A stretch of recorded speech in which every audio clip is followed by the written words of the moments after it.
The emergency alarm echoed through the halls of the Galactic Coalition Council Station. Ambassador Threllick rushed toward the main chamber, his forearms clutching data tablets that displayed nothing but bad news. The Krell were winning and winning badly. The council chamber was already full when he arrived. Representatives from 47 different species filled the curved rows of seats, their various forms creating a bizarre gallery of galactic life. Some breathed oxygen, others methane. Some had scales, others had fur or crystalline skin. But today they all shared the same expression: fear.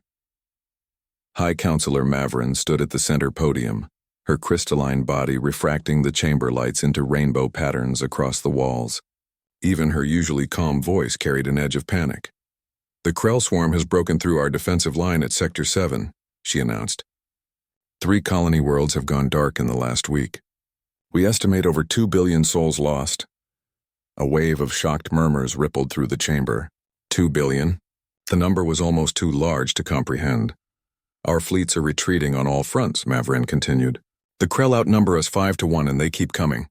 Every ship we destroy, they replace with 10 more. Our military advisors believe we have perhaps 3 months before they reach our core worlds." Threllick felt his stomach twist. 3 months. His homeworld was classified as a core world. "We must consider all options," Maverin said, "including reaching out to species outside our coalition for military assistance." The chamber erupted into chaos. Voices shouted over each other in dozens of languages, the translation system struggling to keep up. "Outsiders? We've never needed outsiders before," bellowed Ambassador Crix, a massive reptilian from Dracon Prime. "The coalition has stood for 800 cycles without begging for help," added another voice. Maverin raised her hand, and the chamber slowly quieted. "Pride will not save us from extinction. We need ships and we need them quickly. Does anyone have suggestions?" Silence fell. Everyone was thinking the same thing. There weren't many species with significant military forces outside the coalition, and those that existed were either too far away, too hostile, or too primitive to be useful. "What about the humans?" someone asked quietly.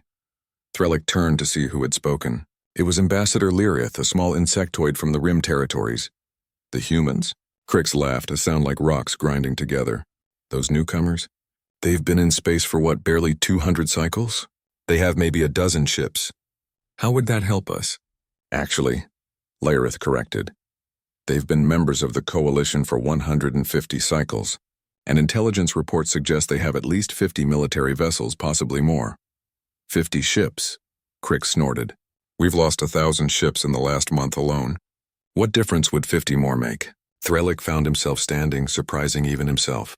"I've studied the humans," he said. "They're strange, but they're effective. Small, yes, but they've won every border skirmish they've been involved in. Their tactics are unusual, aggressive. They don't follow standard military doctrine. Because they're primitive," Crix interrupted. "Or because they think differently than we do," Threllick countered. "They're also one of the few species close enough to reach us in time. The Vorax Dominion is 6 months away at best. The hegemony of light has made it clear they won't intervene. The humans are our only realistic option." Maverin's crystalline face turned toward him. "Ambassador Threllick, would you be willing to make the formal request to humanity?" Threllick felt all 4 of his heart sink. Being the one to beg for help from such a young species would be humiliating. But what choice did they have? "I will," he said quietly. "Good. Request whatever military support they can provide. Any ships, any personnel? We'll take whatever they can spare." Maverin paused. "And Ambassador?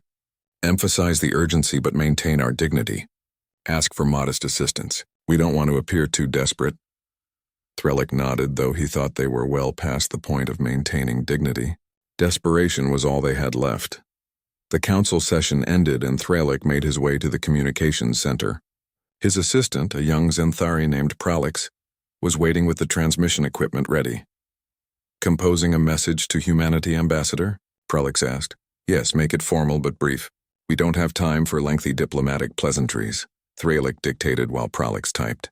The message was simple.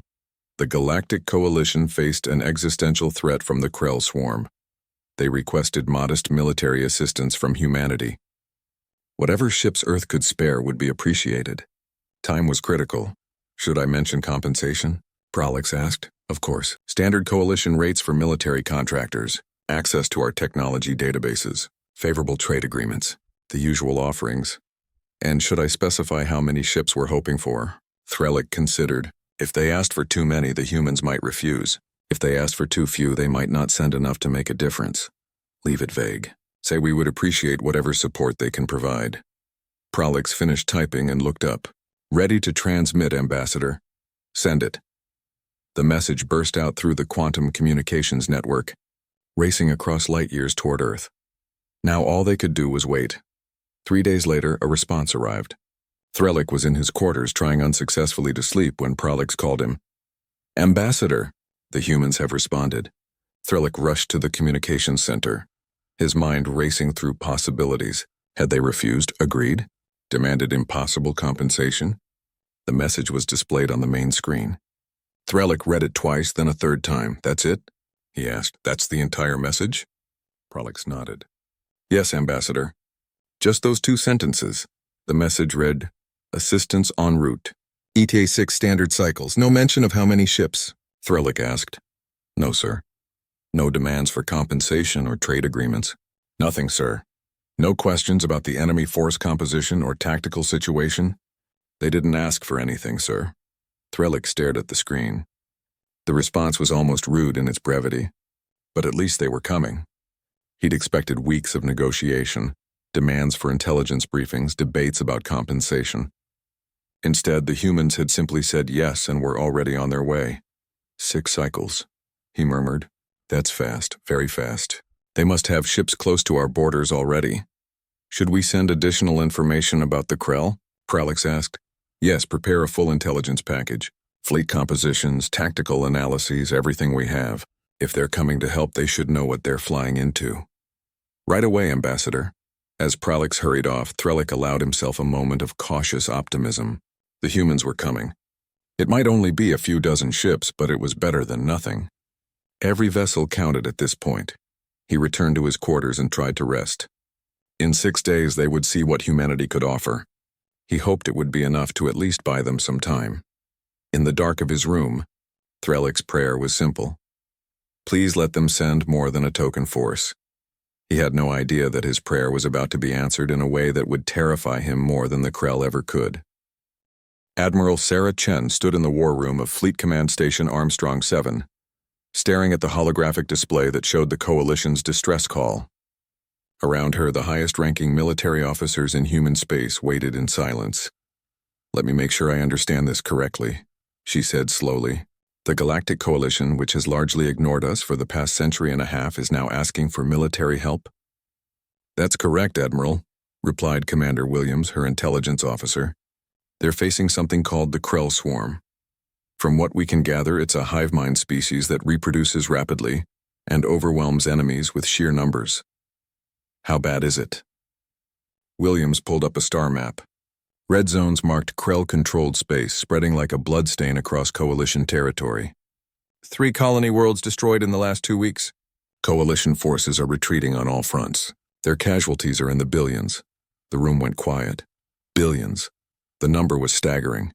And they're asking us for help? Asked General James Okafor, his West African accent thick with disbelief. The species that told us our fleet was quaint when we first joined? The ones who put humans in the junior members section of the council? Apparently desperation makes for strange bedfellows, Chen replied. She studied the map more carefully. Commander Williams, run projections. If the Krell aren't stopped, how long until they reach human space? Williams worked on his tablet for a moment. Assuming current expansion rates and Coalition collapse within 3 months, the Krell could reach our outer colonies within 8 months. Maybe less. The room erupted in conversation. Chen held up her hand for silence. So this isn't charity. This is self-defense. If the Coalition falls, we're next. Agreed, said General Okafor. The question is, what do we send? They asked for modest military assistance. A squadron? A battle group? Chen smiled, but there was no humor in it. Gentlemen, I think it's time we stopped pretending to be a minor power. The Coalition has underestimated us since the day we joined. They think we're weak because we're quiet. You're suggesting we show them our true strength? Asked Admiral Park, commander of the 3rd Fleet. I'm suggesting we show them exactly what happens when you ask humanity for help, Chen replied. Commander Williams, get me President Duvall. We need authorization for a full military mobilization. 2 hours later, President Marcus Deval appeared on the main screen, broadcasting from Earth. His dark eyes were serious as he looked at the assembled military leadership. "I've reviewed the intelligence reports," he said. "The coalition is facing extinction, and if they fall, we're next in line. The Joint Chiefs and I are in agreement. This is an existential threat that requires a full response." "Mr. President," Admiral Park began, "the coalition asked for modest assistance. If we send our entire fleet, we'll be revealing capabilities we've kept hidden for decades. Every species in the galaxy will know our true military strength." "Good," Deval said firmly. "Let them know. We've spent 150 years building ships in secret, expanding faster than anyone realized, keeping our heads down and our mouths shut. Why? Because Earth was invaded 3 times before we joined the coalition. 3 times we nearly lost everything. We swore it would never happen again." He leaned forward, his face filling the screen. "Every human colony has contributed to our fleet. Every world has shipyards. Every station builds warships. We did this because we learned a hard lesson. In a dangerous galaxy, the strong survive and the weak are conquered. The coalition thinks we're weak. It's time to correct that misunderstanding." "You want us to send everything?" Chen asked. "Not everything. We still need border defenses, but send enough to make it absolutely clear that humanity is not to be trifled with. Send enough that the coalition will never again dismiss us as insignificant." Deval paused. "They asked for help. We'll give them more help than they ever dreamed possible." "Sir, yes, sir," Chen replied, her smile now genuine. The president's image flickered out, and Chen turned to her staff. "You heard the president. Begin Operation Overwhelming Response. Send mobilization orders to all colonial fleets. I want every available warship ready to move within 3 days." The war room exploded into activity. Officers rushed to their stations, sending encrypted orders across the quantum network to 23 human colony worlds. On Mars, the 2nd Colonial Defense Fleet received their orders and began loading weapons. On Titan, the Saturn Defense Force prepared for departure. On colony worlds that most of the galaxy didn't even know existed, human warships powered up their engines. On New Terra, Admiral Zhao commanded a fleet of heavily armed cruisers that officially didn't exist. His orders came through and he smiled. "Finally," he muttered. "Finally we get to show what we can do." The same scene played out on dozens of worlds. Human fleets that had been hidden, downplayed, or simply ignored by coalition intelligence began moving toward assembly points. At Armstrong 7, Chen watched the fleet registry update in real time. The numbers climbed higher and higher. "Admiral," Commander Williams said quietly, "the registry is showing. This can't be right." "What is it?" "Ma'am, we're showing over 2,000 ships responding to the mobilization order." "That's not possible. Coalition intelligence thinks we have maybe 100 ships total." Chen allowed herself a small smile. "Coalition intelligence is about to get a very rude awakening." "Keep counting, Commander." The numbers continued to climb. Dreadnoughts from Earth, carriers from Mars, destroyers from the Jovian moons, cruisers from Alpha Centauri, frigates from Tau Ceti. Even armed civilian vessels volunteered, their cargo holds converted to carry missiles. 2,500 ships, Williams breathed. 2,800. "Ma'am, this is the largest military force humanity has ever assembled, and we're still keeping 27% in reserve for home defense," Chen replied. "Let that sink in, Commander. We're sending nearly 3,000 ships, and that's not even everything we have. The coalition is going to lose their minds." "Good. Fear and respect are close cousins. They asked for help. They're going to get exactly what they asked for." Over the next 3 days, the human fleet assembled at Rally Point Omega, a carefully chosen location 50 light-years from coalition space. Chen had never seen anything like it. Thousands of ships, all bearing the insignia of the United Human Fleet, arranged in perfect formation across millions of kilometers of space. She stood on the bridge of her flagship, the UHS Indomitable, and looked at the tactical display. Each ship was represented by a small icon, and there were so many that they filled the entire screen. "All ships reporting ready." "Admiral," her communications officer reported. "All jump coordinates calculated," added the navigation officer. "We can reach the coalition defensive line in 6 days as promised." Chen took a deep breath. This was it. The moment humanity stepped out of the shadows and onto the galactic stage. Send a message to the fleet. All ships are to jump in waves by battle group. We'll arrive in formation, ready for immediate combat. Make it clear, we're not coming as timid junior members of the Coalition. We're coming as Earth's warriors, and we're going to win this war. Message sent, Admiral. Good. Chen settled into her command chair. All ships prepare for faster-than-light jump. Destination Coalition space. It's time to go to work. The fleet began to move. First, the Vanguard battle groups entered FTL, their ships vanishing in flashes of twisted space-time. Then the main battle groups. Then the carriers and support vessels. Finally, the massive mobile fortresses and weapons platforms. Within an hour, the assembly point was empty.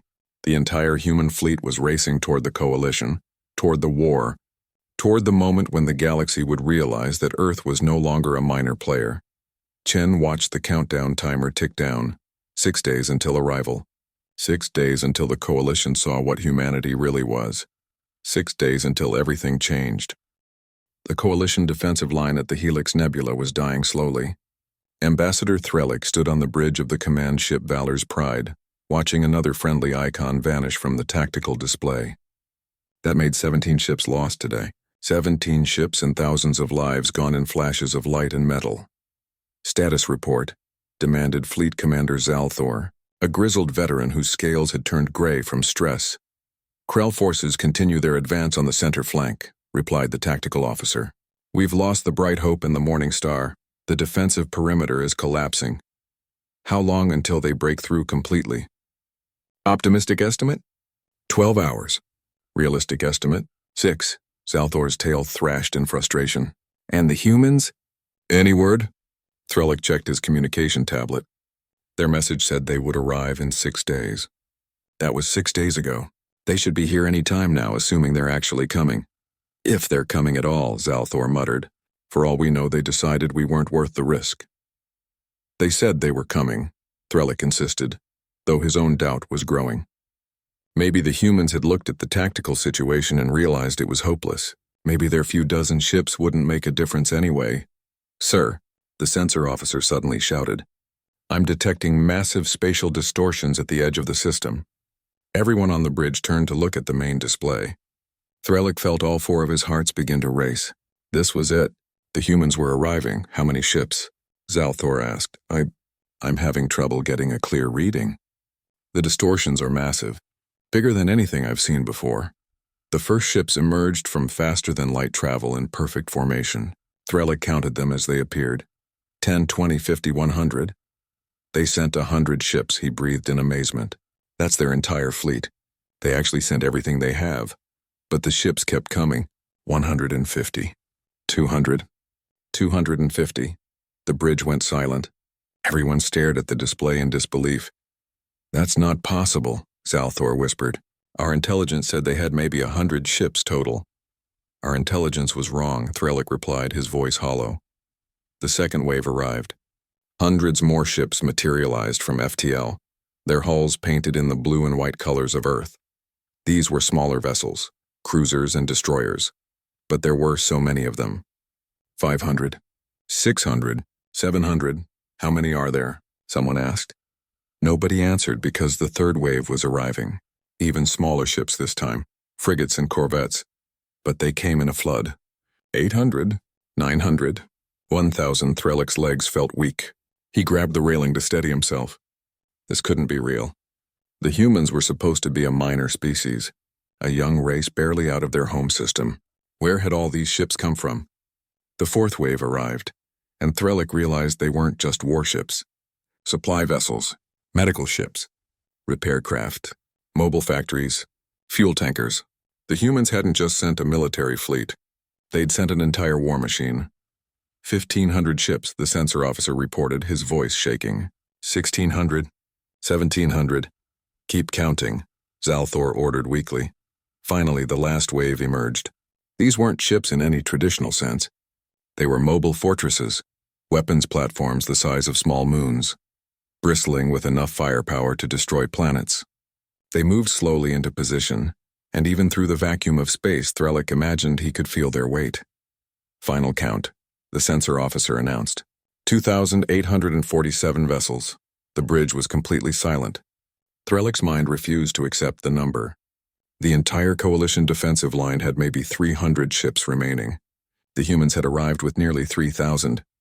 "Sir, we're receiving a transmission," the communications officer said. "Audio only. It's from the human flagship." "Put it through," Zalthor ordered.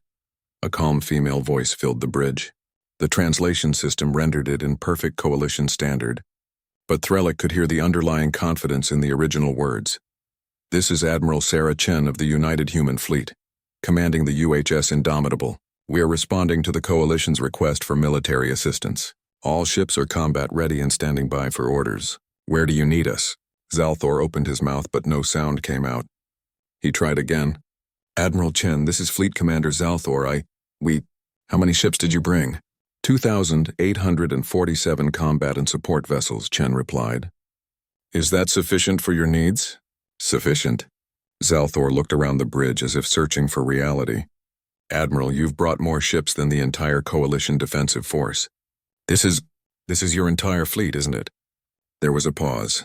When Chen spoke again, Threlik thought he detected a hint of amusement in her voice. "Negative, Commander. This represents approximately 73% of our available military assets.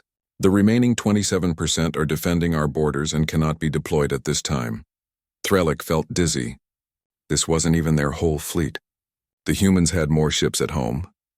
"High Counselor Mavrin is requesting an emergency communication link," another officer reported.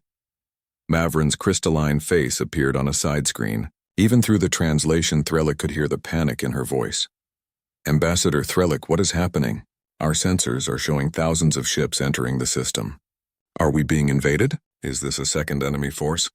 "No, High Counselor," Threlik replied slowly. "Those are the humans. We asked them for help. They sent everything." "Everything?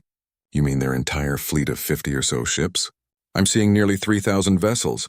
"As it turns out, our intelligence estimates were somewhat incorrect." Mavrin's image flickered with what might have been shock or might have been the crystal equivalent of a heart attack. "How could we be so wrong? Where did they hide 3,000 ships?" "I don't know," Threlik admitted. "But right now I'm more concerned with what they plan to do with them." Admiral Chen's voice came through again. "Coalition Command, I'm going to need immediate tactical data on Krell positions, strength, and behavior patterns. Upload everything you have to my flagship. In the meantime, my fleet will move to reinforce your defensive line and prevent any further Krell advances." "Admiral Chen," Zalthor found his voice again. "The Krell outnumber our remaining forces 5-1. Even with your ships, we'll only have numerical parity. This will be a difficult battle." "Commander," Chen replied, and now there was definitely steel in her voice. "The Krell had numerical superiority. At past tense, they're now outnumbered more than 2-1, and humans don't do difficult battles. We do overwhelming force. Now please send me that tactical data. I have a war to win." The transmission ended. Threlik looked at the main display, where nearly 3,000 human ships had formed up in battle formation. They moved with perfect precision, like pieces on a game board taking positions around the battered Coalition fleet. "What have we done?" he whispered. Zalthor heard him and nodded slowly. "We asked for help. We wanted a few dozen ships to buy us time." He gestured at the display. "Instead, we discovered that the minor species we've been ignoring for a century and a half has been quietly building the largest military force in known space. The Council is going to panic when they realize what this means." Threlik said. "The Council should panic," Zalthor replied. "We just learned that humanity could have conquered us at any time in the last 50 years.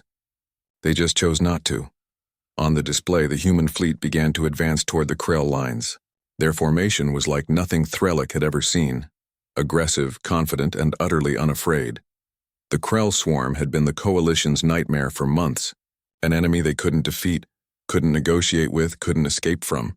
But as Threlik watched thousands of human ships move forward with perfect coordination, he realized something terrifying. The Krell weren't the Coalition's biggest problem anymore. They had just invited something far more powerful into their space, and there was no way to send it back home. "Send a message to the High Council," Threlik said quietly. "Tell them the humans have arrived. Tell them we're saved." He didn't add the rest of the thought that echoed in his mind. But saved by whom? And at what price? The Krell swarm detected the new arrivals immediately. The hive mind that connected billions of individual creatures across dozens of star systems processed the information with cold, insectoid logic. New ships had entered the battle space. Approximately 3,000 vessels. Analysis, significant but not decisive. The swarm had faced larger forces before and consumed them. The Krell had evolved on a harsh world where only the most aggressive survived.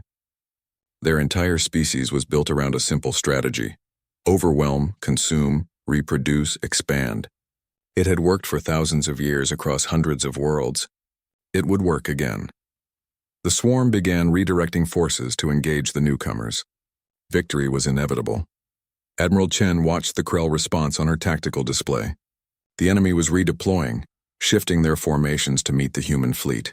Good. They were reacting exactly as she'd hoped. All ships, this is Admiral Chen. We're going weapons hot. Rules of engagement are simple. Destroy anything that shoots at you and advance on my mark. Battle groups 1 through 10, you're with me on the center push. Groups 11 through 20 sweep left flank. Groups 21 through 30 take the right. Carrier groups launch all fighters. Artillery platforms target their larger vessels. Questions? Silence on the command channel. Her fleet commanders knew their jobs. Excellent. All ships advance. Let's show them how Earth fights. The human fleet surged forward. Unlike the Coalition's defensive tactics, the humans attacked immediately and aggressively. The Krell had never seen anything like it. The first exchange of fire was devastating. Krell plasma torpedoes streaked toward the human formation, enough firepower to vaporize a dozen Coalition ships.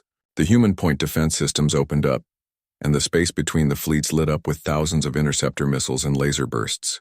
Most of the Krell torpedoes never reached their targets. Then the human weapons fired back.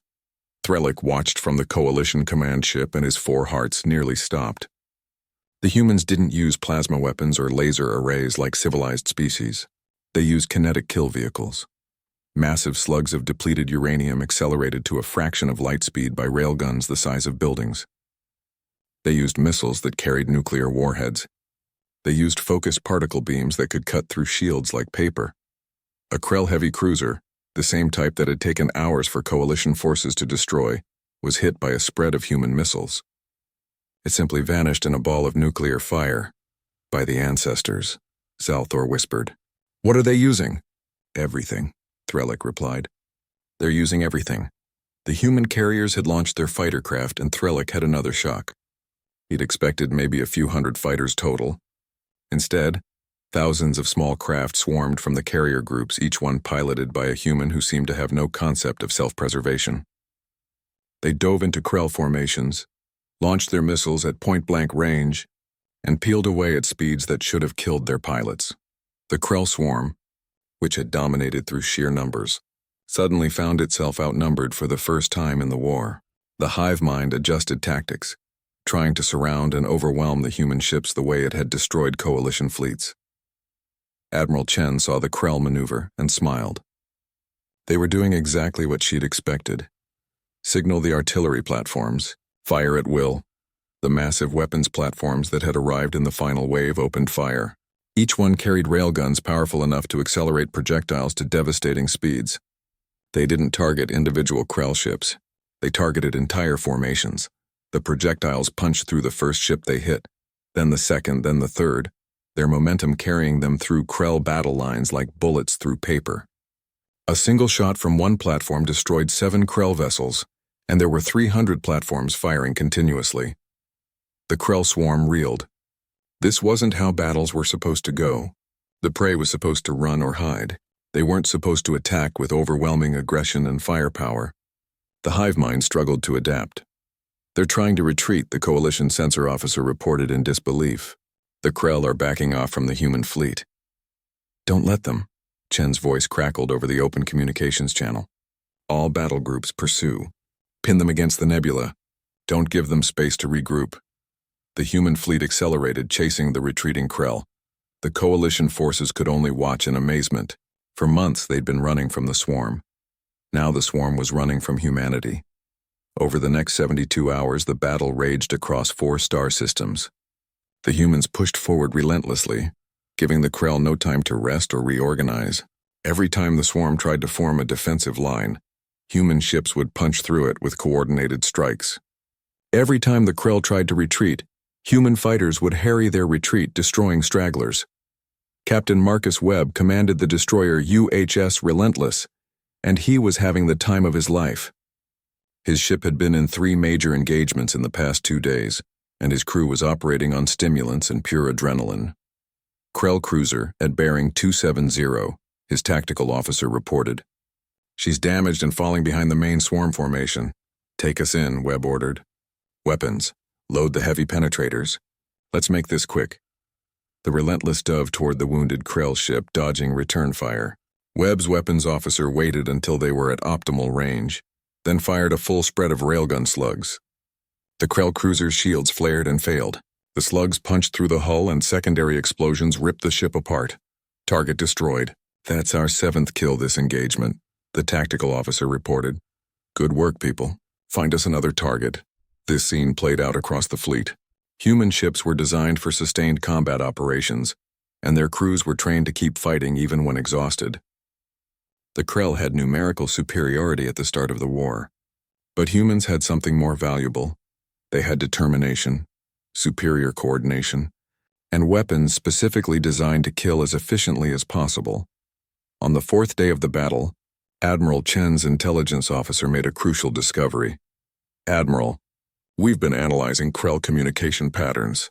We think we've located their hive ships, the central nodes that coordinate the swarm's movements." Chen leaned forward. "Where?" "Here, here, and here." 3 locations appeared on the tactical display, each one deep within Krell-controlled space. If we can take out these vessels, the swarm should lose cohesion. The individual Krell ships will continue fighting, but without central coordination. How sure are you about these locations? 87% confident, Admiral." Chen didn't hesitate. "All battle groups, new orders. We're pushing deep into Krell space. Target coordinates being transmitted now. This ends today." Threllick heard the order and felt panic rise. "They're going to penetrate deep into enemy territory? That's suicide. The Krell will surround them." But Zalthor was studying the tactical display with growing comprehension. "No, they're not trying to hold territory. They're going for a decapitation strike. Take out the hive ships. Collapse the swarm's command structure. That's incredibly dangerous. That's incredibly human," Zalthor corrected. The human fleet split into 3 massive spearhead formations, each one driving toward a hive ship location.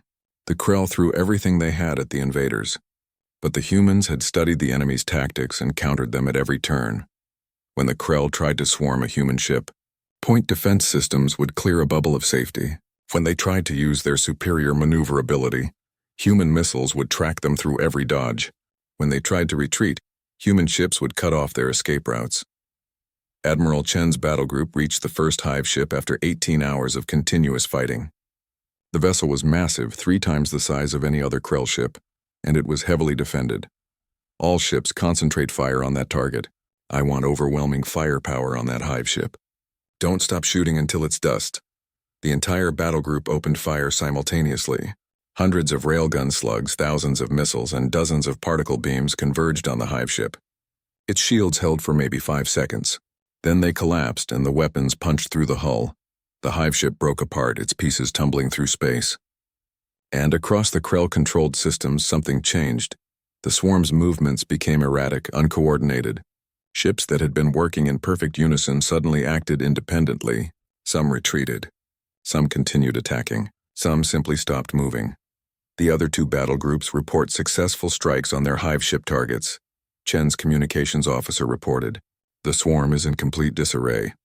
All ships begin cleanup operations. Destroy any Krell vessels that continue to show hostility. Offer surrender terms to those that stop fighting." It took another 12 hours to finish the battle, but the outcome was never in doubt. Without their hive ships, without coordination, the Krell were just individual vessels that could be hunted down and destroyed at leisure. When it was finally over, Threllick looked at the casualty reports. The Coalition had lost 38 ships over 4 days of fighting. The humans had lost 19. The Krell swarm, which had seemed unstoppable just a week ago, had been completely broken. Their invasion force was destroyed, their hive ships gone. 3 months after the battle, the Galactic Coalition Council chamber had been rebuilt. The Krell attack had damaged the original structure, but the new one was grander with better shields and defensive systems. As Ambassador Threllick entered for the emergency session, he couldn't help but notice the human security personnel stationed at every entrance. The Coalition hadn't asked for human guards. They'd simply appeared one day, polite but armed, and nobody had the courage to ask them to leave. High Counselor Mavrin called the session to order. Her crystalline form no longer refracted light in beautiful patterns. She looked dimmer somehow, as if the stress had physically changed her.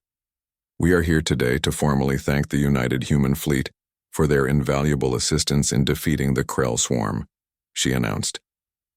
Ambassador Threllick, would you please escort our honored guests? Threllick opened the chamber doors. President Marcus Duval entered first, followed by Admiral Sarah Chen and a delegation of human diplomats and military officers. This was the first time a human head of state had visited the Coalition Council, and Threllick noted that every eye in the chamber was fixed on them. The humans looked unremarkable, really. Bipedal, average height, no impressive physical features, soft skin instead of scales or chitin, yet everyone in the room was terrified of them. President Duval stepped up to the speaking platform. He smiled warmly, but Threllick had learned to read human expressions over the past months. There was steel behind that smile. High Counselor, honored council members, thank you for this recognition. Earth is proud to have assisted the Coalition in its hour of need. The Krell swarm was a threat not just to your people, but to all civilized species in the galaxy. We're glad we could help. Applause filled the chamber, but it was nervous, uncertain. As a gesture of friendship and continued cooperation, Duval continued, humanity would like to propose several initiatives. First, we'd like to establish permanent joint military exercises to improve our combined defensive capabilities. Second, we'd like to open trade negotiations for human-manufactured goods and technology. Third, we'd like to station a permanent peacekeeping task force at key strategic locations throughout Coalition space to ensure the Krell or any other threat can be quickly responded to. The chamber went silent. Threllick felt his stomach twist. They were being occupied. That's what this was. A military occupation disguised as peacekeeping. Mavrin's voice was carefully controlled.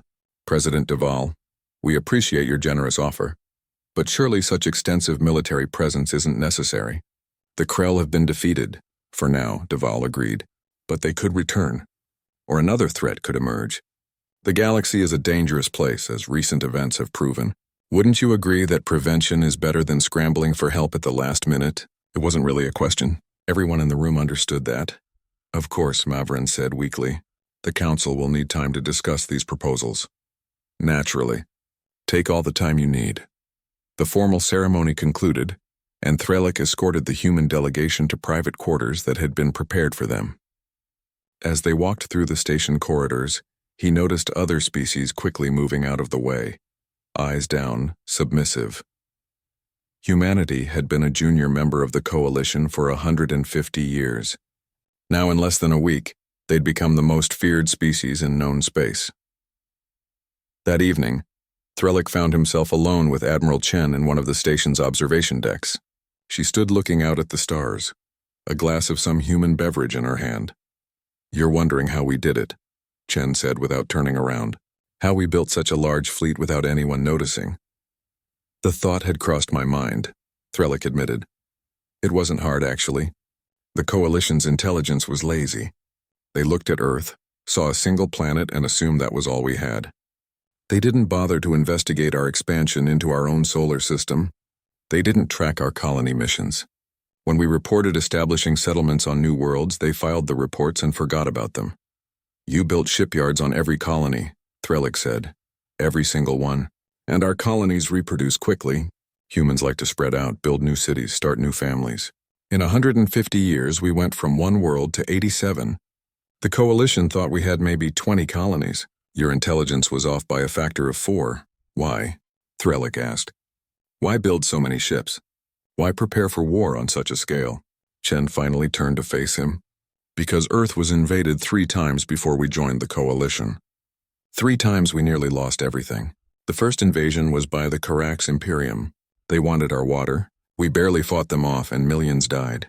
The second was by the Thrin Corsairs who thought we'd make good slaves. We beat them too, but lost half our orbital infrastructure. The third was by the Zephyr Collective, who wanted our planet for colonization and didn't care that we were already living on it. She took a sip of her drink. After the third invasion, the survivors made a promise. Never again. Never again would humanity be weak. Never again would we be victims. Never again would we rely on anyone else to protect us. So we built ships. Lots of ships. We built them in secret, kept them hidden, and waited. Waited for what? For someone to threaten us again? Chen smiled, but there was no warmth in it. Or for someone else to need help. And for us to have the chance to show the galaxy what we're capable of. Threllick felt cold. You used us. You used the Krell crisis as an opportunity to reveal your strength. We saved you, Chen corrected. Don't forget that. Without us, the coalition would have fallen, and every species in this chamber would be extinct or enslaved. Yes, we benefited from demonstrating our capabilities, but you benefited from not being dead. I'd say that's a fair trade. And now you're going to occupy coalition space with your peacekeeping forces. We're going to protect coalition space, Chen said firmly, whether you want us to or not, because if the coalition falls to another threat, humanity is next in line. We learned that lesson well. We protect our neighbors because protecting them protects us. And if the coalition objects to your presence, Chen's expression hardened. Ambassador, let me be very clear. The coalition asked for our help. We provided it with overwhelming force. We lost 19 good ships and thousands of personnel defeating the Krell. We earned our place at the table. If the coalition wants us to leave, they're welcome to ask. But we both know they won't. Because you have 3,000 ships. Because we have 3,000 ships, Chen agreed. And because deep down, every species in the coalition is now asking themselves a question. If the humans could build this fleet in secret, what else are they capable of? What other surprises are they hiding? Threllick had been asking himself the same question. A week later, the council voted on humanity's proposals. The vote was unanimous in favor. Nobody dared vote against the species that had saved them. Human peacekeeping task forces were stationed at 17 strategic locations throughout coalition space. Trade agreements were signed. Joint military exercises were scheduled. Humanity was given permanent seats on several key committees that had previously been closed to them. The official narrative was one of friendship and cooperation. The unofficial reality was that the coalition had become, in effect, a human protectorate. Threllick found himself in his quarters late one night, reviewing intelligence reports that had been updated since the Krell crisis. The analysts had been working overtime to reassess human capabilities. The new estimates were terrifying. 87 confirmed colony worlds, possibly more. Industrial output that exceeded the next 8 coalition species combined. A population of over 40 billion growing exponentially. And that fleet of nearly 3,000 ships? That was just their frontline combat fleet. Intelligence suggested they had possibly another 1,000 vessels in various stages of construction or serving as system defense forces. Humanity had been the most powerful military force in the known galaxy for at least 30 years. They'd just been quiet about it. There was a knock on his door. It was Prolix, his assistant, carrying another data tablet. Ambassador, the latest census data from human colonies just came through. I thought you should see it. Threllick looked at the numbers and felt dizzy. Human population growth was accelerating. At current rates, they would outnumber every other coalition species combined within 2 generations. We made a terrible mistake, he said quietly. Sir, we asked for help. We were desperate, dying, facing extinction. So we reached out to the species we thought was weak and insignificant. Threllick looked at Prolix. We asked for a helping hand. They gave us an iron fist and a velvet glove. And now we're realizing that we didn't save ourselves by asking for help. We just changed which species would control our future. But they did save us, Prolix pointed out. The Krell would have killed us all. I know. That's what makes it so complicated. Threllick pulled up an image of the human fleet on his display. Thousands of ships, each one bristling with weapons. The humans aren't conquerors. They haven't made any demands we couldn't reasonably grant. They're not enslaving us or stealing our resources. By all accounts, they're being remarkably reasonable. Then what's the problem? The problem is that we have no choice but to accept their reasonableness.